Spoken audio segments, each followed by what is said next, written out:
노예 해방을 위해서 남북 전쟁에서 승리했던 링컨 대통령은요, 이 게티스버그 연설에서 민주주의에 대해서 유명한 말을 했지요. 국민에 의한, 국민을 위한 정치라고 정의를 했습니다. Of the people, by the people, for the people입니다. 여러분, 성도는 하나님께로부터 부름받은 교회이지요. 하나님의 사람들은 하나님에 의하여서, 그리고 하나님을 위한 그런 부름의 자리에 서 있는 사람들이 성도라는 말입니다. 여러분, 이것을 사명, 콜링이라고 이야기하는 거예요. 여러분, 인생의 본질이지요. 그 인생의 본질은 하나님께 헌신하는 데 있는 것입니다. 그래서 사명이라는 것은 인생의 존재의 목적이 되고요, 존재의 이유가 되는 것입니다. 이사야 선지자는 성전에서 기도하다가 하나님의 영광을 봅니다. 하나님의 영광 앞에서 자신이 죄인임을 깨닫는 동시에 또한 자신을 향하신 하나님의 뜻, 그러니까 부르심이지요, 사명을 발견하게 됩니다. 누가 우리를 위하여 갈고 내가 누구를 보낼고 하시는 그 하나님의 말씀 앞에서 내가 여기 있나이다, 나를 보내소서 응답했던 것이 이사야의 삶이었습니다. 여러분, 이사야는 하나님 중심의 삶으로 돌아선 것이지요. 자기 중심의 삶이나 자기 안일의 삶을 찾아갔던 것이 아니었습니다. 어쩌면 이사야를 통해서 우리는 보게 되는 그 아주 중요한 인생의 본질을 발견하게 되는데, 아주 사소한 것, 아주 작은 것이라 할지라도 하나님 중심으로 돌아서는 삶, 그것이 사명자의 삶을 살아가는 첫 단추, 그러니까 방법이 된다는 것을 우리는 보게 되는 것이죠. 세상 사람들은 살아가면서 위기가 찾아오면 여러 가지 방법들을 찾지요. 기법들을 찾아 헤맵니다. 그러나 성도는 위기에 처하면 여러 가지 방법들을 찾는 것이 아니라 다시 본질로 돌아갈 수 있어야 합니다. 그것이 성도입니다. 사람 중심이 아니라 성경 중심으로 돌아가는 것이지요. 성경, 그러니까 하나님의 말씀 앞으로 하나님의 말씀대로 살아가는 것이 고난을 이기는 길이요, 인생에 승리하는 길이기 때문이겠지요. 예수님도 인류 구원을 위하여서 십자가에서 자신을 온전히 드렸습니다. 전부 내어드렸어요. 예수님이 십자가 앞에서 어떤 방법이나 어떤 여러 가지의 기법들을 찾지 않으셨다는 거예요. 오늘 우리 모두가 하나님의 부르심, 하나님의 그 콜링 앞에서 내가 쓰다 남은 것, 내가 쓰다 남은 시간이 아니라 나의 삶 전부를 하나님께로 드릴 수 있기를 축복합니다. 여러분, 이제 우리는 마가복음의 마지막 시간에 닿았습니다. 지난 1년이 훌쩍 넘도록 우리는 마가와 함께 예수님의 행적을 따라 걸어왔습니다. 부르심의 길 위에서 이 호도스의 길이지요. 우리는 새로운 길, 믿음의 길이 무엇인지 물으며 걸어왔던 것입니다. 예수님께서는 이 길 위에서 대제사장들과 서기관들, 바리새인들과 군중들로부터 여러 가지 배척을 받았지만 예수님은 십자가의 길을 포기하지 않으셨죠. 심지어 제자들로부터 배신을 당했음에도 예수님은 끝까지 제자들을 사랑하셨던 것을 우리는 봤습니다. 저는 오늘 우리 늘푸른 교회 모든 성도님들 가운데에 특별히 주님의 그 인내하심이 함께할 수 있기를 축복합니다. 또한 예수님께서 끝까지 우리를 사랑하셨듯이 그 거룩한 은혜가 우리 가운데에 충만하기를 축원합니다. 마가복음 마지막 장에서 예수님은 부활하심으로써 빈 무덤이라는 가장 큰 기적을, 가장 큰 표적을 우리에게 보여주고자 하십니다. 두려워 숨고자 했던 제자들, 떨고 있는 제자들, 낙심과 실망으로 모든 것을 포기하고 버려둔 채 엠마오로 내려갔던 제자들을 향하여서 예수님은 약속하신 대로 먼저 갈릴리로 가서 다시 만나주시고 다시 회복시키고자 하셨습니다. 오늘 본문은 지상 대명령 The Great Commission으로 일컫는 본문이기도 합니다. 여러분, 부활하신 예수님은 제자들에게 너희는 온 천하를 다니며 만민에게 복음을 전하라 명령하셨습니다. 여기서 만민이라는 것은요, 사람만을 일컫는 것이 아니라는 것을 우리는 원어를 통해서 다시금 보게 됩니다. 이 원어로 보게 되면 파세, 테, 커티세이라는 단어입니다. 이 커티세이라는 것은 여러분, 하나님께서 창조하신 모든 것을 가리키는 거예요. 그러니까 모든 사람을 포함한 하나님의 전 피조물, 창조 세계의 전체를 의미하는 것이 파세테 커티세이라는 말씀입니다. 자, 그러면서 오늘 16절 말씀을 보게 되면 예수님께서는 믿고 세례를 받는 사람과 또한 믿지 않는 사람을 비교하고 계시는 것도 우리는 찾아볼 수 있게 됩니다. 세례를 받는 사람들은 구원에 이르게 되지만 믿지 않는 사람들은 정죄에 이르게 됩니다. 여러분, 세례가 가지는 가장 중요한 의미가 무엇입니까?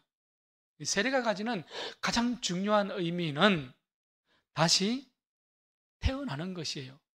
거듭남, born again이라고 이야기하지요. 예수님과 함께 세상에 대하여서, 죄에 대하여서 내가 죽었다가 다시 예수님과 함께 하나님을 향하여서, 의에 대하여서 일으킴을 받고 세움을 받는 것, 그것이 바로 세례가 가지고 있는 가장 핵심적인 의미가 되는 것입니다. 여러분, 무슨 말이에요? 세례를 받는다는 것은 내 삶의 기준이 바뀌어졌다는 것입니다. 예수님을 따르기 이전과 예수님을 따른 이후에 삶의 기준이 변화되어졌다는 거예요.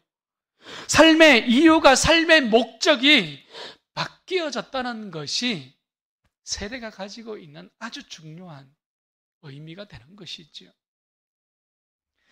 사도행전 13장을 보게 되면 안디옥 교회에서 바울과 바나바를 파송하고 있는 장면이 기록되어져 있습니다.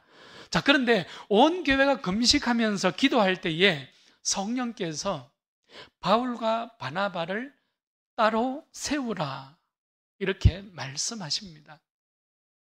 주를 섬겨 금식할 때에 성령이 이르시되 내가 불러 시키는 일을 위하여 바나바와 사울을 따로 세우라. 여기에서 내가 불러 시키는 일을 위하여, 여기서 일이라는 것이 사명, 커미션을 이야기하는 것입니다. 따로 세우라는 말씀은 안디옥 교회 너희들로부터 바울과 바나바를 분리해서 구분해서 하나님께로, 내게로 이양하라, 이런 의미를 가지는 거예요. 그것이 따로 세우다의 의미가 되는 것이지요. 분리해서 너희들로부터 잘라내어서 그 소유권이 너희들이 아니라 그 소유권이 나에게 있다는 뜻이 바로 따로 세운다, 이런 의미가 되는 것입니다. 여러분, 단순히 나를 도와달라는 정도의 의미를 이야기하는 것이 아니에요. 그 사람을 떼어서 나에게 주권을 달라는 것입니다.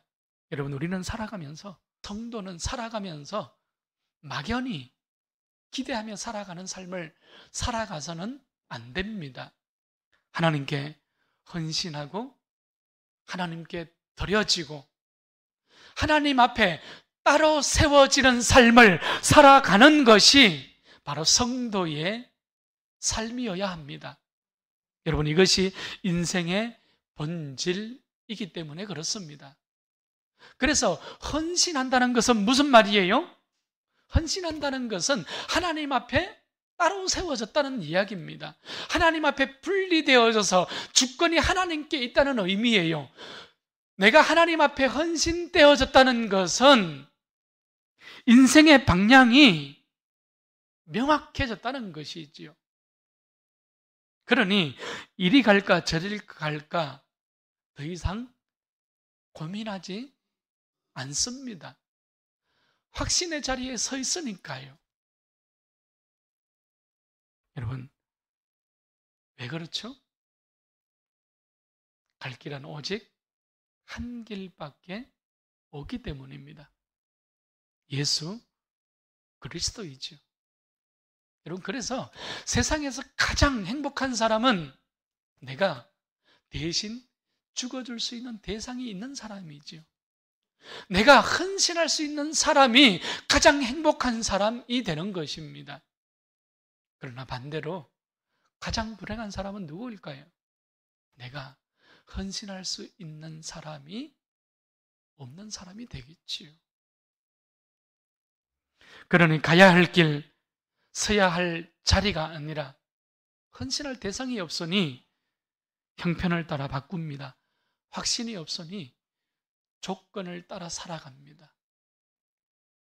여러분, 우리 하나님은 오늘도 사명자 그 한 사람, 따로 세워진 그 한 사람, 거듭난 한 사람을 찾고 계시는 하나님이심을 믿을 수 있기를 바랍니다. 여러분, 한 번, 두 번, 한 해, 두 해는 잘할 수 있어요. 그러나 평생 그렇게 산다는 것은 결코 쉬운 일만은 아닙니다. 여러분, 기억하십시오. 우리 하나님은 헌신된 그 한 사람을 통하여서, 따로 세워진 그 사명자를 통하여서 일하는 하나님이시라는 사실입니다. 저는 우리 넓은 교회가, 모든 성도님들이 내가 서 있는 이 자리에서 거듭난 종으로, 헌신된 종으로 따로 세워진 종들이 될 수 있기를 축복합니다. 여러분, 따로 세워진 사람, 사명의 길에 서 있는 사람, 헌신되어진 사람들에게 예수님은 오늘 17절과 18절 말씀에서 마지막으로 또 하나의 약속을 하고 계십니다. 하나님의 약속이에요. 믿는 자에게는 이런 표적이 따르리니, 여러분, 곧 예수의 이름으로 귀신을 쫓아냅니다. 예수의 이름으로 새 방언을 말하지요. 예수의 이름으로 뱀을 집어 올리고 예수의 이름으로 무슨 독을 마신다 할지라도 해를 받지 않습니다. 할렐루야. 여러분, 사도행전 28장 말씀을 보게 되면 바울은 실제로 이러한 표적들을 경험했습니다. 멜리데 섬에서 독사에게 물렸지만 아무런 이상이 없었던 것이지요. 그래서 원주민들이 사도 바울을 향하여서 신이라고 불렀던 것을 우리는 보게 되는 것입니다. 여러분, 믿는 자에게 이런 표적이 따르는데 또 어떻습니까? 예수의 이름으로 병든 자에게 손을 얹은 즉 나음을 받게 되는 것이지요. 야고보 선지자는 의인의 강구는 역사하는 힘이 크다라고 고백했던 것도 우리는 기억해 보게 됩니다. 여러분, 무슨 말입니까? 오늘 하나님께서는 믿는 자들이지요, 구별되어져 따로 세운 그 사람들, 거듭난 성도들에게 예수님께서는 오늘 하나님의 이름을 위하여 사명의 길에 서 있는 그 성도들을 향하여서 예수의 이름으로 권능을 부어주신다는 거예요. 예수의 이름으로 보호해 주시겠다는 이름이 오늘 17절에 믿는 자에게 이런 표적이 따르리니 이 말씀이 되는 것이지요. 여러분, 믿음은 감출 수 있는 것이 아니라 드러나는 것입니다. 나타나는 것이에요. 표적이라는 것은 감출 수 없습니다. 드러나는 것이에요. 여러분, 지금 대림절 셋째 주일날 우리는 예수 그리스도, 특별히 아기 예수님께서 이 땅에 오셨는데 말구육간에 있는 그 아기 예수가 무엇이라고요? 너희에게 표적이니라 말씀하고 계시잖아요. 여러분, 이 표적이 무엇이었습니까? 세메이온이었지 않습니까? 이 표적이라는 것은 표적 그 자체로서의 목적이 있는 것이 아니라 예수님이 누구인가? 그 표적을 통하여서 예수님이 우리 믿는 성도들의 인생의 길이요, 온 인류의 구원자이심을 드러내는 표적이라는 것을 성경은 끊임없이 우리에게 말씀해 주고 있는 것이지요. 예수님을 드러내는 도구가 표적이 되는 것입니다. 그러니 믿는 성도들에게 나타나는 표적들은 예수님께서 오늘 나와 함께 하신다는 증표가 되는 것이지요. 예수님께서 함께 하시는 그 능력, 예수님께서 보호하시는 그 사인, 그 표적, 그 증거, 그 현상이 되는 것입니다. 예수님께서 갈릴리와 예루살렘에서 복음을 전할 때에 사람들의 모습은 어땠습니까? 믿는 자와 믿지 않는 자로 나뉘어졌지 않습니까? 예수님께서 복음을 선포하실 때에 그 말씀을 듣고 따르는 자가 있었던 반면에 그 복음을 대적하는 자들도 있었다는 것을 우리는 기억해야 합니다. 복음을 듣는 자와 거부하는 자로 나뉘어졌지요. 우리가 살아가는 이 시대도 마찬가지입니다. 예수님의 복음은 여전히 변함이 없고 예수님의 십자가는 여전히 변함이 없지만 누군가는 듣고 기뻐하지만 누군가는 거부하는 것입니다. 아기 예수님의 탄생을 보고 듣고 믿고 싶지만 여러분, 누군가는 그 구원의 표적이신 예수님을 따르지만 또 누군가는 따르지 않는다는 것도 우리는 보게 되는 것이에요. 그래서 우리는 마가복음 처음 시작 부분에 1장 15절 말씀에서 예수님께서 공생애를 시작하시며 선포하셨던 바로 그 장면을 다시금 떠올리게 됩니다. 때가 찼고 하나님 나라가 가까웠으니 회개하고 복음을 믿어라. 하나님 나라는 여러분, 죽어서 가는 저 멀리 있는 것이 아니라 지금 여기에 임하였다는 사실을 우리는 예수님의 말씀을 통해서 보게 되는 것입니다. 여러분, 우리가 살아가는 이 삶의 자리가 예수님 당시 12 제자들처럼 비록 두려움과 불안으로 걱정과 염려로 걷는 인생길이지만 오늘 여기에 하나님의 나라가 이미 임하였다는 것을 우리는 기억하고 또 기억해야 할 것입니다. 여러분, 그래서 내가 예수를 믿고 내가 성도가 되고 내가 교회가 된 것이 기적 중에 기적이라고 이야기하는 것이에요. 여러분, 내가 하나님을 믿은 것이 표적 중에 표적이 되는 것입니다. 여러분, 이 믿음이, 이 구원이 사명의 길을 걷는 우리에게 나타나는 예수 그리스도의 그 표적들이 되고 오늘 그 표적 가운데에 굳게 서서 승리할 수 있기를 바랍니다. 저는 우리에게 모든 사역 속에 하나님의 기적이 나타나기를 기도합니다. 우리에게 모든 성도들의 삶의 자리마다, 기업마다, 삶의 그 가정마다 하나님의 표적이 나타나고 오직 예수님만 드러날 수 있기를 축원합니다.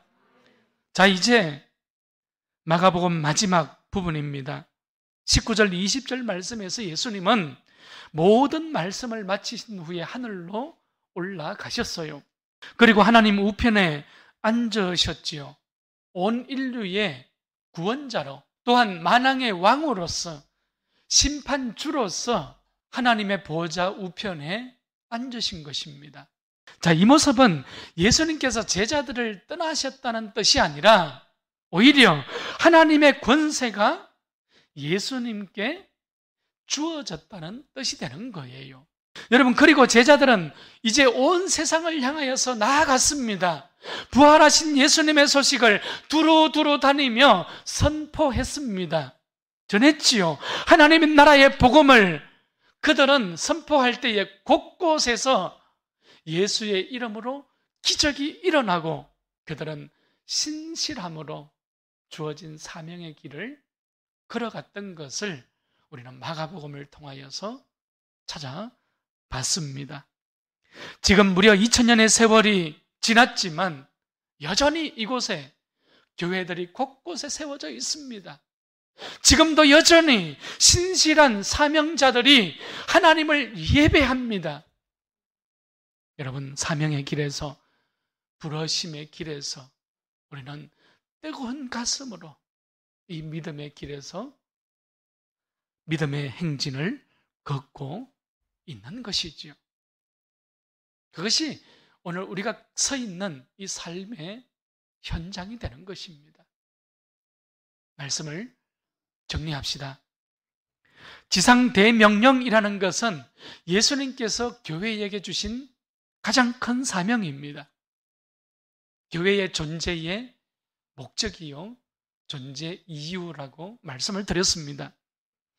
예수님께서는 제자들을 홀로 버려두지 아니하시고 성령을 기다리라 이렇게 말씀하셨던 것이지요. 여러분, 지상대명령, 하나님의 이 사명은 내 힘으로 감당하는 것이 아닙니다. 이 커미션이라는 것은요, 사명인데 Give the commission of authority입니다. 그러니까 하나님의 전능자가 하나님의 그 전능하신 권한으로 나에게 위임시켜줬다. 이것이 바로 커미션, 사명이라는 단어입니다. 여러분, 전능자의 권력을 하나님을 믿는 그 성도에게, 하나님을 따르는 따로 세워진 그 사명자에게 부어주셨다, 위임해 주셨다, 맡겨주셨다. 여러분, 그러니 오늘 하나님의 권능을 가지고 있는 성도가 얼마나 놀라운 존재입니까? 하나님의 복음의 능력을 가지고 있는 이 성도가 얼마나 놀라운 존재입니까? 하나님 나라의 복음을 내가 맡고 있는 청지기가 된 것이 얼마나 놀라운 은혜입니까? 여러분, 이것이 얼마나 놀라운 약속인지 우리는 또다시 놀라게 되는 것입니다. 여러분, 우리가 맡겨진 사명 앞에서 우리는 성령과 함께 기도의 자리에 서게 되는 것이죠. 기도의 자리에서 하나님 앞에 무릎을 꿇기만 하면 하나님은 즉시 나를 향하여 귀를 기울여 주시는 거예요. 그래서 기도는 영적 과학이라고 말들을 하지요. 맞는 말씀입니다. 여러분, 부모의 최고의 관심사는 자녀지 않습니까? 그 자녀의 필요가 무엇인지 민감하게 반응하는 것이 부모의 마음이잖아요. 여러분, 그래서 빌리 그레함 목사는 캐나다의 아침은 숲속의 새들이 아침을 깨운다. 일본의 아침은 공장의 엔진 소리와 사이렌이 잠을 깨운다. 그러나 한국의 아침은 새벽 찬송과 기도 소리가 잠을 깨운다고 고백했던 것을 우리는 기억하게 됩니다. 여러분, 누가 축복된 나라입니까? 여러분, 누가 복된 사명의 길에 서 있는 성도입니까? 살아가면서 아무리 상황이 얽혀 있고 복잡하다 할지라도 여러분, 성도는 그 얽힌 상황과 무관한 존재 방식을 가지고 살아가는 사람들입니다. 여러분, 그 사람이 그리스도인이라고 일컫는 거예요. 왜 그렇습니까? 성도는 상황이 아니라, 문제가 아니라 기도라는 방식을 따라 살아가기 때문이지요. 여러분, 기도하는 엄마, 기도하는 아빠가 기도하는 가정을, 기도하는 자녀들을 세워가는 것입니다. 기도하는 목사, 기도하는 취직들이 기도하는 교회를 세워가는 것이에요. 여러분, 무엇보다 가장 먼저 좁은 골방에서 무릎으로 하나님께 돌아설 수 있기를 축복합니다. 여러분, 무엇보다도 가장 먼저 우리가 무릎으로 하나님 앞에 서야 하는 것이에요. 그리고 흔들리지 않는 사명에 붙들릴 수 있기를 바랍니다. 여러분, 그래서 내 삶이 내 이웃과 이 땅을 품어내는 거예요. 기도의 자리에서 온 우주를 품어내는 것입니다. 사탄의 세력을 기도의 자리에서 묶어내고 기도의 자리에서 부흥의 새 역사를 새롭게 열어가는 것입니다. 그것이 따로 세워진 성도의 삶의 자리인 것이지요. 그것이 우리에게 맡겨진 커미션, 사명의 길이 되는 것입니다. 우리 하나님은 믿는 그 한 사람, 사명에 붙들린 그 한 사람, 기도의 자리에 서 있는 그 한 사람을 지금도 찾고 계시고 그 사람을 통하여서 세계의 역사를 바꾸실 수 있는 하나님이십니다. 그래서 하나님이 하시면 되는 거예요. 그래서 하나님 한 분이면 충분한 것입니다. 할렐루야. 여러분, 오늘 이 시대에 우리 널푸른 교회를 통하여서 하나님의 뜻이 이 땅 가운데에 세워지고 하나님의 영광이 심어지고 열매 맺는 충만한 은혜가 우리 믿음의 길 위에서 넘쳐날 수 있기를 축원합니다.